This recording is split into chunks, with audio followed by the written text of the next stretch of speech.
and still writing strong. And television's Lou Grant, Ed Asner.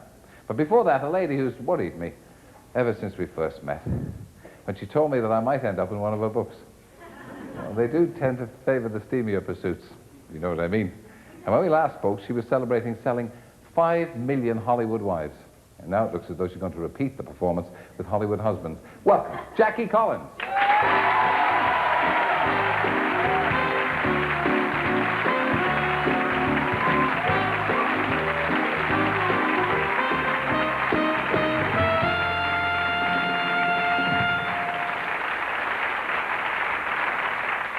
Well, now, in that small matter of... I was a bit disappointed because it didn't appear to me that I was in your book. Yes, you were. What was Didn't it? you recognize that wonderful super stud who strolls through right at the end That with a was little me.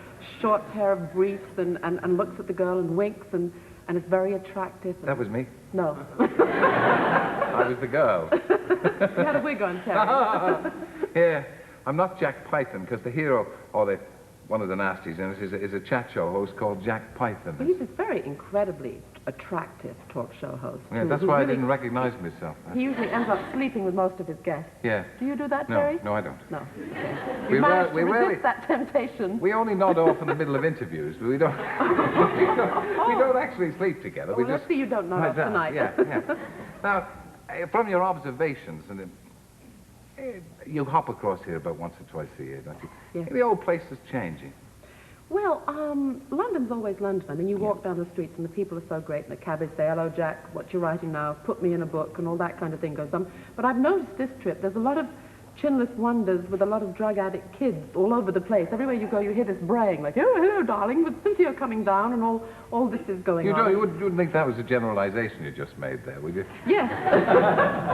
But I love doing that. Chinless wonders with drug addict kids. Yes.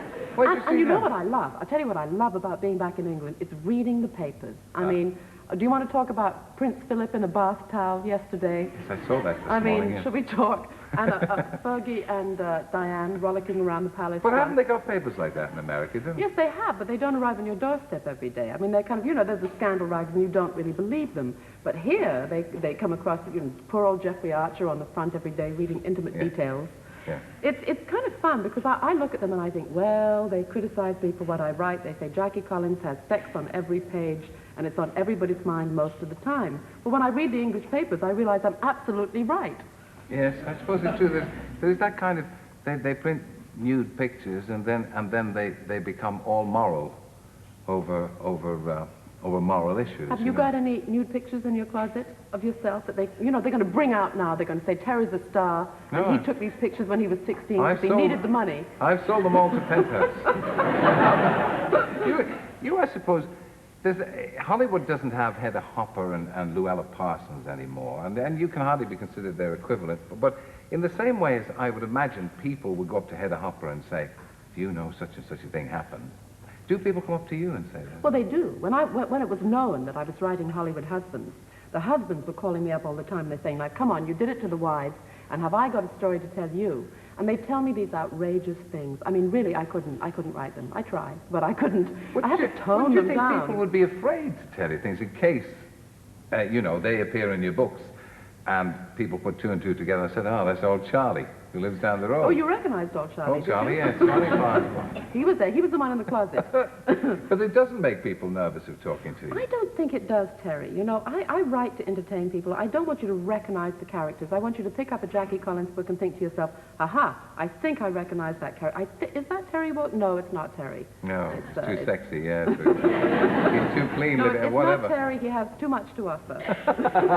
Now, is it exhausting doing research for your books? Absolutely exhausting. I mean, I have to, Exhaustive, really. Exhaustive research. I have to go around and have lunch with all these attractive movie stars and producers and directors. It's exhausting. It's hard work. And it's a dirty job, but somebody's got to do it, Terry. Yes, I know. And the thing is, are you one of these writers that can't really put down anything until they've actually experienced it themselves? Yes, I've experienced everything's in my book. Everything. Everything you read, I've done. You're a very lucky woman. If I had done everything that was in my book, yeah. I would have been dead about 10 years ago. Yes, well, exactly. And I wouldn't have the energy to write books. Exactly. So people call me every morning in Hollywood. They say, God, you should have seen what went on at this party last night. I mean, I get call-ins about parties if I don't go to them. But I force myself to go to a few. And when you read one of my books, you're not getting the front page of a tabloid. You're getting the real truth. It's what really goes. I promise you. It's what really goes on. No, I'm sorry. Well, I'm not casting doubts at all, but I'm really saying that it seems to me it's fantasy, isn't it? You know, you really People don't behave like that. You really have a lovely smile. It's boyish. Women love boyish smiles. I don't believe that people... I mean, it's really... It's probably a little early in the evening to be discussing this kind of thing, but some of the sexual gymnastics, quite frankly, give middle-aged men like me a terrific inferiority complex. Well, what they're supposed to do is they're supposed to give you a terrific incentive. Oh, because when people in America read Hollywood Husbands, they wrote me letters and said, oh, my wife was up all night reading it, and I was really bored because, you know, she didn't want to have anything to do with me because she was reading your book. So I grabbed the book from her, and then I read it all night. And then, the following night, we got together, read it together, and had a great time. So you're helping. It's a kind of sex therapy, really. I'm just regard me like a sort of psychiatrist or bartender. Yeah. Or sort of Masters and Johnson, really. Give or take. Yeah. But you're researching a new book, aren't you, about the pop world? I'm doing the a rock book now. world. I'm writing a book that's going to be out next March or April called Rock Star. Yeah. And it's about a rock star, an English rock star called Chris Phoenix. And he becomes a rock star. He lives in Maida Vale, London. His mother is a child lady. Which is where you came from. Yes, which is where I came from. So I've been walking down the streets and getting the feel of it. And he's going to be an interesting character. He's a little younger than the Beatles and the Rolling Stones and Rod Stewart, but he's of that ilk. He becomes a huge worldwide rock star, and it's about a black superstar soul singer in New York who also becomes a huge rock star, and it's about this girl who's half white and half black and how their lives interweave, what happens to them. And the rock world, let me tell you, makes Hollywood look tame. Well, I mean, is that from personal? I mean, you've observed, you've researched. I went on the road with this rock group in America who has to be nameless. I'd love to tell you who it was, but it was outrageous. I mean, even I was going, I just don't believe what's going on here. I mean, the lead singer, who was a very attractive young guy in his 20s, had this little signal that he did with his roadie, and he would pick out girls in the audience. And then the roadie would go down and collect them, and they would all gather in a dressing room backstage at the end of the show. And then the rock star would come in and go, her, her, and her. And he'd take 3 of them off. Then the lead guitarist would come in and he'd say, her and her. And then he'd take 2 of them off. And so it went on until it got down to the roadie. And the girls loved it. I mean, I really thought it was a bit much. And you'll have to read about it. I missed all that. We've all missed all that. Where have we been? Come on, when you were growing up, Terry, did you ever want to be a singer? Did you ever, yes, of course. Did you ever stand in front of your mirror and practice your guitar? Everybody wants to be a pop singer. Yeah, yes. But did you sort of, you know, strum things, your guitar? At least part of in personal life is my own business. I'm not going to find myself in this book about rock stars saying, chat show host who strums his guitar or whatever in front of the mirror. But when you think about it, it's all very phallic. I mean, the way they position themselves and the way they... steady. Steady. Yes, it is. Of course it is. It's all posing. You know what I love about coming on your show? What? You're very shockable. Well, at this time of the evening, you have to be shockable. You're if right. we were on about midnight... would we have a time? Would we? I mean, you and I, what we wouldn't clothes off, discuss. everything, anything. Would you? I was going to ask you, though, in the Yes. changing...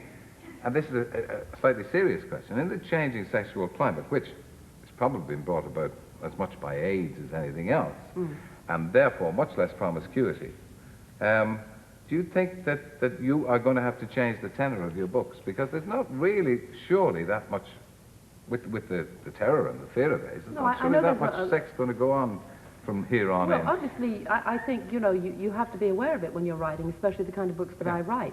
And I know you've got a lot of young viewers at 7 o'clock, but I'm going to say it anyway. I think that you have to take great precautions today, and nobody should leave home without their condom. No, but I mean, are you going to change the general tenor of your books to reflect the fact that there won't be as much, there isn't as much promiscuity? Well, yes, I am. I'm going to make it clear that people have to be more careful today, because I think I do influence certain people. I write books that are read by 14-year-olds, and they're read by 72-year-olds. They're even read by you, aren't they? Certainly. Cover to cover. Under the covers. Quite. Yeah, they can't touch me now. I'm past it, Jackie. You can't. What are you past? Nearly everything. Oh, I'll go. Look, will you stay with us? Because I know you want to meet again Barbara Carson. Oh, Certainly, yes. I certainly think my that would next be guest. interesting. And listen to you and cry as well. Jackie Collins.